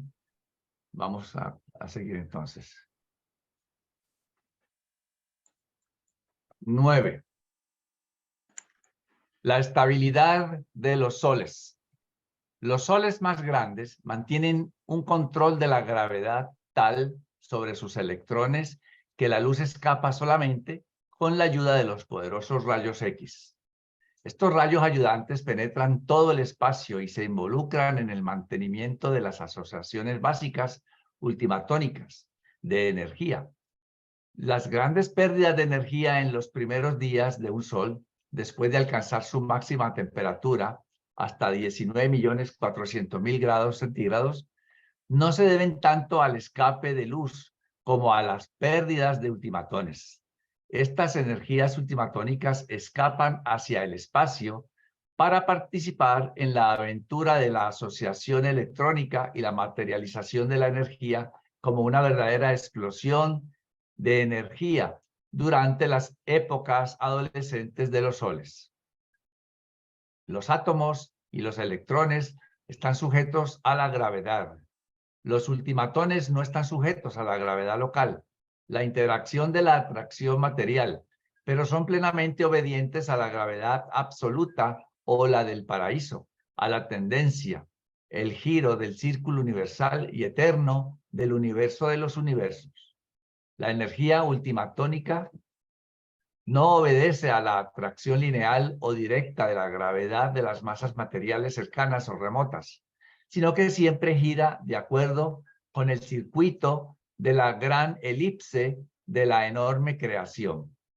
Vuestro propio centro solar irradia anualmente casi 100.000 millones de toneladas de materia real, mientras que los soles gigantescos durante sus primeros años de crecimiento, los primeros 1.000 millones de años, pierden materia a un ritmo prodigioso. La vida de un sol se estabiliza cuando alcanza el máximo de la temperatura interna y las energías subatómicas comienzan a ser liberadas. Es justamente en este punto crítico cuando los soles más grandes tienen pulsaciones convulsivas. La estabilidad del sol es completamente dependiente del equilibrio entre la gravedad y el calor. Tremendas presiones contrabalanceadas por temperaturas inimaginables. La elasticidad del gas interior de los soles mantiene las capas superpuestas de materiales varios y cuando la gravedad y el calor están en equilibrio, el peso de los materiales exteriores iguala exactamente la presión de la temperatura de los gases subyacentes e interiores. En muchas de las estrellas más jóvenes, la condensación gravitatoria continuada produce temperaturas internas en constante aumento, y a medida que aumenta el calor interior, la presión interior de los rayos X de los vientos del supergas pasa a ser tan grande que en conexión con el movimiento centrífugo, un sol comienza a arrojar sus capas exteriores hacia el espacio, compensando así la falta de equilibrio entre la gravedad y el calor. Vuestro propio Sol ha alcanzado desde hace mucho tiempo un equilibrio relativo entre sus ciclos de expansión y contracción, aquellas alteraciones que producen las gigantescas pulsaciones de muchas de las estrellas más jóvenes. Vuestro Sol está ahora saliendo de sus 6.000 millonésimo año. En el momento presente está funcionando a través del periodo de economía más grande. Brillará con la eficiencia actual por más de 25.000 millones de años. Probablemente experimentará un periodo de declinación parcialmente eficiente que será tan largo como la combinación de los dos periodos, el de su juventud y el de su funcionamiento estabilizado. Yo quiero continuar con el número 10 de una vez para que después comentemos. El origen de los mundos habitados.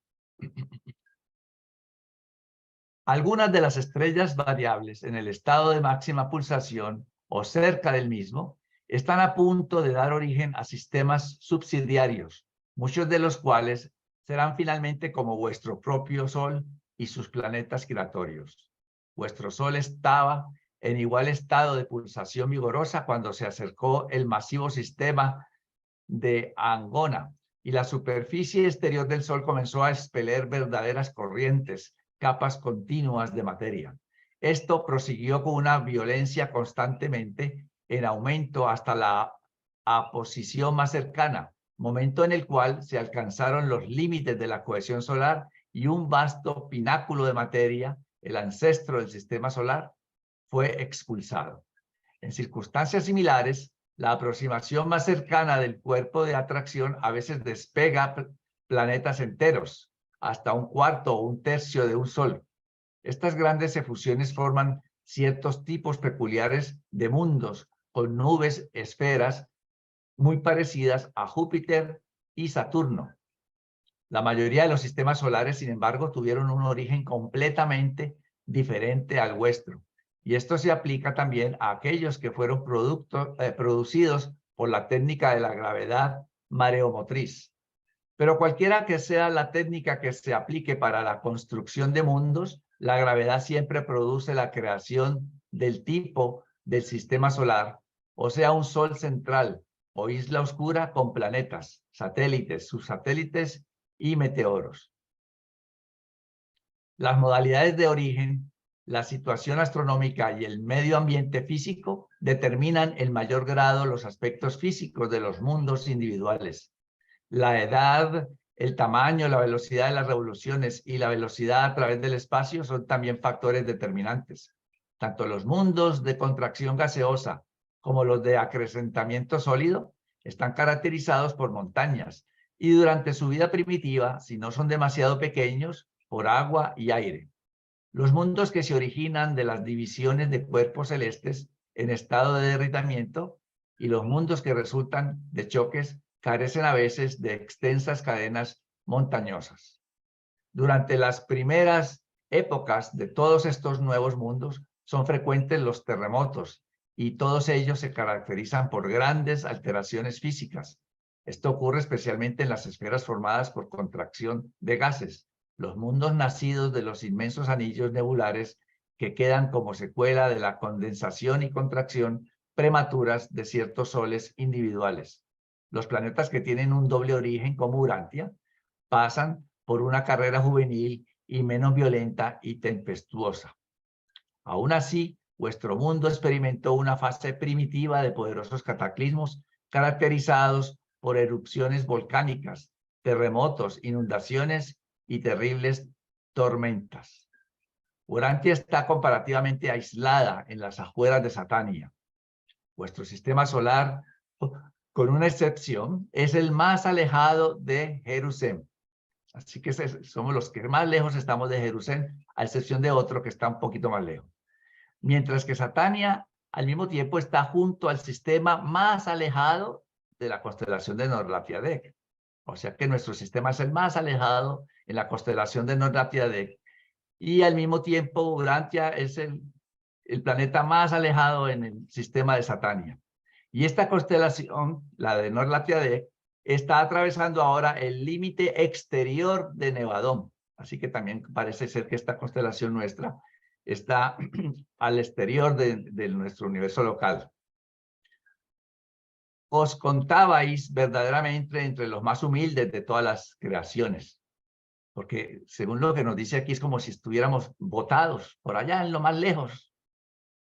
Y por eso dicen, os contabais verdaderamente entre las más humildes de todas las creaciones, hasta el momento en que el autootorgamiento de Micael elevó vuestro planeta a una posición de honor y gran atención universal. A veces el último será el primero, así como verdaderamente el más humilde se torna el más grande. Presentado por un arcángel en colaboración con el jefe de los centros de poder nevadónicos y preparado por José Illescas, Jaime Rey Albornoz y Carlos García, este servidor. Pues algún comentario, preguntas relacionados con, no solamente con el 9 y el 10, en general con todo el documento. ¿Que alguien? Sí, Javier. Gracias, Carlos. Me queda una duda.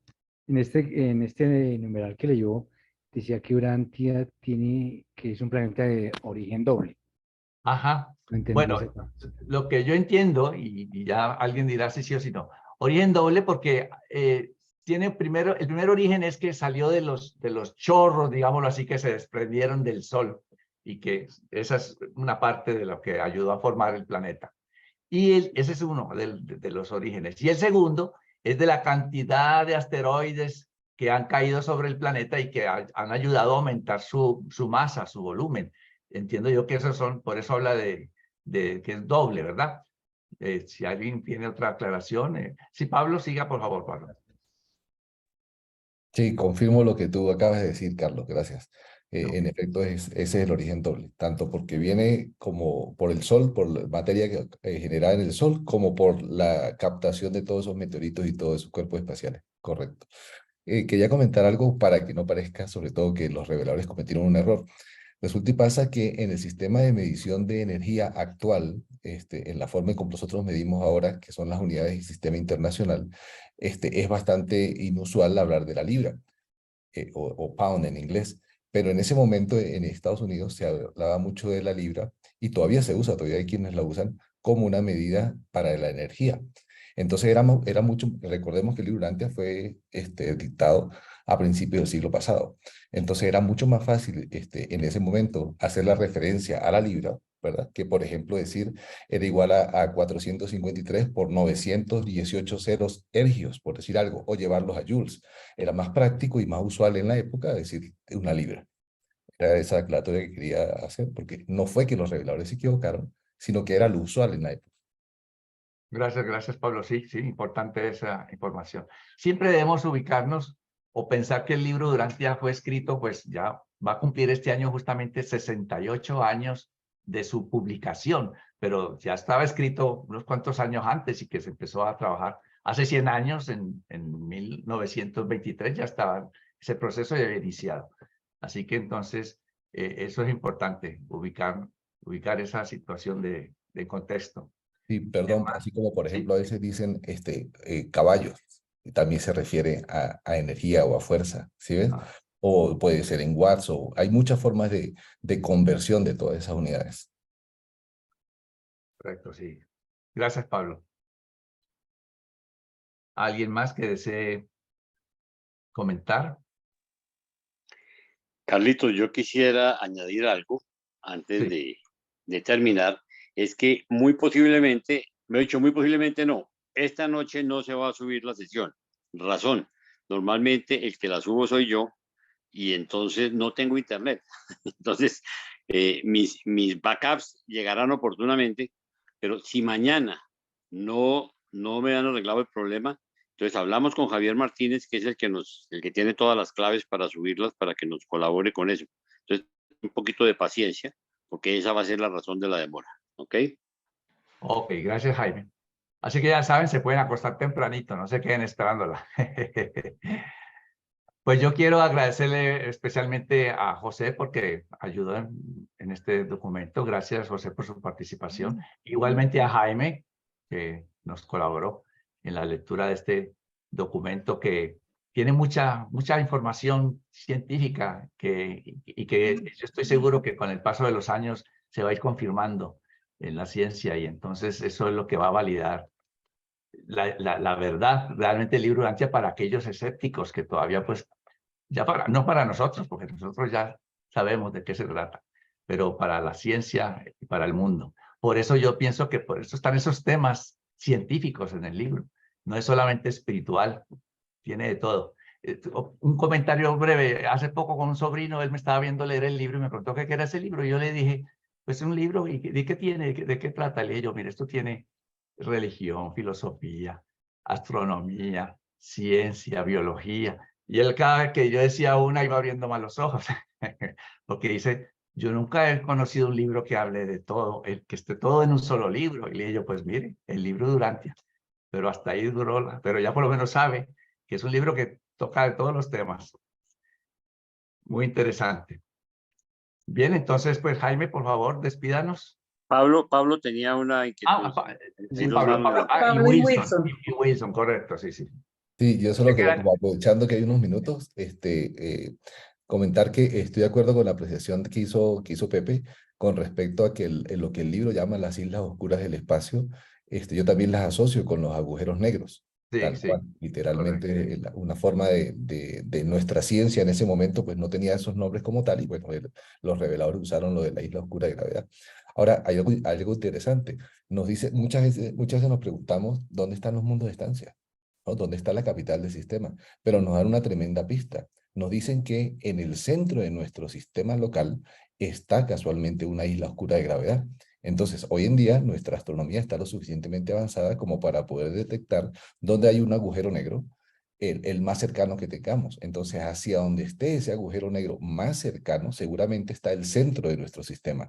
Y nos dicen los reveladores que cerca de ese agujero negro o esa isla oscura de gravedad está Jerusalén con sus satélites. O sea, hacia allá estarían entonces los mundos de estancia. Era un comentario general en ese sentido. Sí, Gracias. sí. Así es, Pablo. Wilson.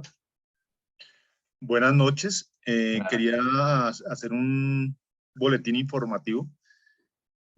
Me quedan 12 libros de Urantia para los amigos aquí de Colombia que requieran libros. Voy a estar hasta la otra semana aquí en Bogotá. Entonces, me pueden escribir y se los hago llegar, se los envío para las personas que necesiten. ¿Ok? Les agradezco. Gracias, Wilson. Ahora sí, Jaime, entonces, con... Gracias, Carlitos. Bueno, no, la verdad es un placer. Pepe, mil gracias. Nos la pusiste fácil porque hiciste unos excelentes resúmenes que permitieron que la gente tuviera claridad en esa correlación, en esos repasos. Esos repasos son muy interesantes porque a veces no tenemos el juicio de ponernos a mirar la información que tenemos en documentos anteriores y tú con esa correlación que hiciste, pues hiciste un maravilloso repaso que permitió que la clase fluyera con mucha claridad y sin mayores inconvenientes porque fuiste muy, muy claro. Entonces te agradecemos mucho y bueno, Carlitos, pues usted es el que manda, usted tiene los controles. Sí, yo solo les agradezco su presencia Y como siempre, será un placer estarnos viendo. Cualquier inquietud, recuerden que tenemos el chat. Y bueno, esperamos que mañana quede la clase entonces subida como de costumbre. Mil gracias. Mi doctor Jaime, los libros son donados, no son vendidos, son donados. Sí, no, yo lo sé, yo lo sé. Es que me están preguntando por el WhatsApp y es una donación. Sí, ok. Eso es parte de la gestión que hizo Wilson, ¿sí? Que trajo esos libros y de paso yo agradezco porque sé que eso tuvo un costo. Si bien es cierto que fueron donaciones de la fundación, esas donaciones siempre terminan costando plata. Entonces, y yo siempre digo que el que se mete de redentor muere crucificado. Entonces Wilson muy generosamente pues cubrió los costos que hubo y esos libros están a la disposición de ustedes. Ese libro creo que lo está vendiendo la asociación como en 100.000 pesos. ¿Esto es correcto? ¿Sí? Y Wilson los está dando sin ningún costo. Lo único, yo sí les quiero pedir que, por favor, miren que sean realmente personas que lo vayan a utilizar, ¿sí? Si no lo van a utilizar, pues que bajen, que descarguen el libro, si es por chismosear, que descarguen el libro electrónico, sí, pero dejemos estos libritos que están aquí y que le pueden dar oportunidad de pronto a personas que no tienen los recursos para beneficiarse de esta donación, ¿ok? Mil gracias, Wilson, y bueno, Carlitos, tú mandas. Bueno, pues entonces, no siendo más, los invitamos para la próxima semana el documento 42, que va a estar mejor que este. Así que buenas noches. Gracias, gracias. Muchas gracias, buenas noches. Gracias. Gracias, bendiciones a todos. Chao, chao. Saludos.